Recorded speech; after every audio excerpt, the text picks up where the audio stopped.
Hi hello friends, welcome to Kodak cooking. Mushroom வாங்கினா இது மாதிரி ஒரு முறை ட்ரை பண்ணி பாருங்கள். சப்பாத்திக்கு ஃபுல்காக்கு எல்லாத்துக்குமே ரொம்பவே சூப்பராக இருக்கும். ஈவன் ரைஸுக்கு கூட அதுக்கப்புறம் மஷ்ரூம் வாங்கினா இதே ஸ்டைலில் தான் நீங்கள் ட்ரை பண்ணுவீங்க. இப்போ வீடியோக்குள்ளே போகிறதுக்கு முன்னாடி நம்ம சேனலை சப்ஸ்கிரைப் பண்ணலன்னா சப்ஸ்கிரைப் பண்ணிக்கோங்க ப்ளீஸ். மஷ்ரூம் கிரேவிக்கு தேவையான மசாலாலாம் ஃபர்ஸ்ட் ரெடி பண்ணிக்கலாம். ஒரு மிக்ஸி ஜாரில் 2 பெரிய வெங்காயம் எடுத்து கட் பண்ணி சேர்த்துக்கோங்க. கூடவே 4-5 முந்திரி சேர்த்துக்கோங்க. 1 ஸ்பூன் இஞ்சி பூண்டு பேஸ்ட் சேர்த்துக்கோங்க. 1 பச்சை மிளகா சேர்த்து நல்லா மையா அரைச்சி எடுத்துக்கோங்க. இப்போ அதே மிக்ஸி ஜாரில் 1 கைப்பிடி கொத்தமல்லி சேர்த்து நல்லா அரைச்சி எடுத்துக்கோங்க. இப்போ ஒரு கடாய் எடுத்துட்டு 1 டேபிள் ஸ்பூன் எண்ணெய் சேர்த்துட்டு க்ளீன் பண்ணி கட் பண்ணி வச்சிருக்க மஷ்ரூம் சேர்த்துக்கோங்க. மஷ்ரூமை இது மாதிரி எண்ணெய் விட்டு நல்லா வதக்கி எடுக்க போறோம். மஷ்ரூம் எப்பவுமே தண்ணி விடும். இது மாதிரி கொஞ்சமா எண்ணெய் சேர்த்துட்டு வதக்கி எடுக்கும்போது ரொம்ப டேஸ்டியா இருக்கும். இது ஒரு பிளேட்ல ட்ரான்ஸ்ஃபர் பண்ணி எடுத்து வச்சுக்கோங்க. இப்போ அதே கடாயில 2 டேபிள் ஸ்பூன் எண்ணெய் சேர்த்துக்கோங்க. கூடவே ஒரு வெங்காயத்தை நல்லா பொடி பொடியா கட் பண்ணிட்டு இந்த எண்ணெய் கூட சேர்த்துக்கோங்க. நல்லா வதக்கி எடுத்துக்கோங்க. வெங்காயம் இது மாதிரி நல்ல பொன்னிறமா வதங்கி வரணும். அப்பதான் கிரேவி ரொம்ப டேஸ்டியா இருக்கும். இப்போ மிக்ஸி ஜார்ல நம்ம ஃபர்ஸ்ட் போட்டு அரைச்சு வச்சிருக்க விழுதை இது கூட சேர்த்துக்கலாம். கூடவே கீர்ன பச்சை மிளகாவை 1 சேர்த்துக்கோங்க. இது எல்லாமே நல்லா கைவிடாம நல்லா வதக்கி எடுத்துக்கோங்க. மீடியம் சிம்ல வச்சுட்டு நீங்க வதக்கி கொடுங்க. இப்போ இது எல்லாமே ஒன்று சேர்ந்து நல்லா வதங்கி வந்துருச்சு. இப்போ இது கூடவே 3 மீடியம் சைஸ் தக்காளியை நல்லா பொடி பொடியா கட் பண்ணி வச்சிருக்கேன். இதையும் அந்த மசாலா கூடவே சேர்த்துட்டு நல்லா வதக்கி கொடுத்துக்கோங்க. இப்போ நம்ம போட்டிருக்க தக்காளியும் நல்லா வேகணும். அதனால மூடி வச்சுட்டு 1 நிமிஷம் லோ ஃப்ளேம்ல விடுங்க.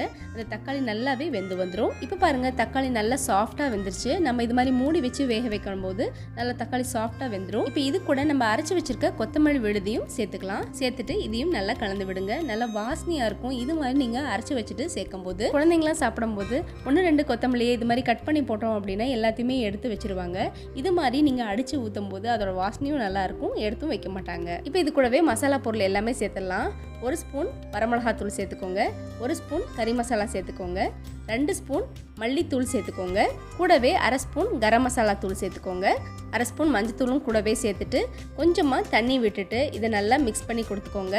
நம்ம சேர்த்துருக்க மசாலா தண்ணி எல்லாமே நல்லா கம்பைன் ஆகி வரட்டும்.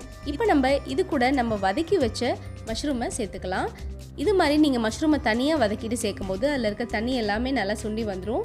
மஷ்ரூமும் நல்லா வெந்துடும். இப்போ இந்த கிரேவி கூட ஃப்ரெஷ்ஷான கேப்சிகமும் இது மாதிரி பெரிய சைஸில் கட் பண்ணிவிட்டு நான் சேர்க்க போகிறேன். அந்த கிரேவிக்கு ரொம்ப ரொம்ப டேஸ்டியாக இருக்கும். இப்போ இதை நல்லா கலந்து விட்டுக்கோங்க.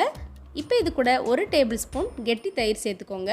நல்லா ஃப்ரெஷ் தயிராக இருக்கட்டும், புளிக்காத தயிராக இருக்கட்டும். இது கூடவே நல்லா திக்கான பால் சேர்த்துக்கோங்க. காய்ச்சி ஆற வச்ச பாலாக இருக்கட்டும். இது கூடவே தேவையான உப்பும் சேர்த்துக்கோங்க. இது மாதிரி நீங்கள் பால் கெட்டி தயிர் இது மாதிரி சேர்க்கும் போது ரெஸ்டாரண்ட்ல எப்படி செய்வாங்களோ அதே மெத்தடில் உங்களுக்கு டேஸ்ட் கிடைக்கும். இப்போ இது கூட கசூரி மேத்தி சேர்க்க போகிறேன். வெந்தயக்கீரை தாங்க. இது உங்களுக்கு டிபார்ட்மெண்ட் ஸ்டோரில் கிடைக்கும். இதுவும் 1 ஸ்பூன் சேர்த்துக்கோங்க. ரொம்பவே டேஸ்டியாக ரொம்ப வாசனையாக இருக்கும். இப்போ மூடி வச்சிடலாம். லோ ஃப்ளேமில் 10 நிமிஷம் அப்படியே இருக்கட்டும். எண்ணெய்லாம் பிரிஞ்சு வந்துடும். பாருங்க இப்போ எண்ணெய் நல்லா பிரிஞ்சு வந்துருச்சு. அந்த மசாலா கிரேவி எல்லாமே சூப்பராக இருக்கு. இதே மெத்தடில் நீங்கள் குக்கரில் கூட ட்ரை பண்ணலாம். ரொம்ப சூப்பராக இருக்கும். ரெஸ்டாரண்ட்டில் சாப்பிட்ற அதே ஃபீல் உங்களுக்கு கிடைக்கும்.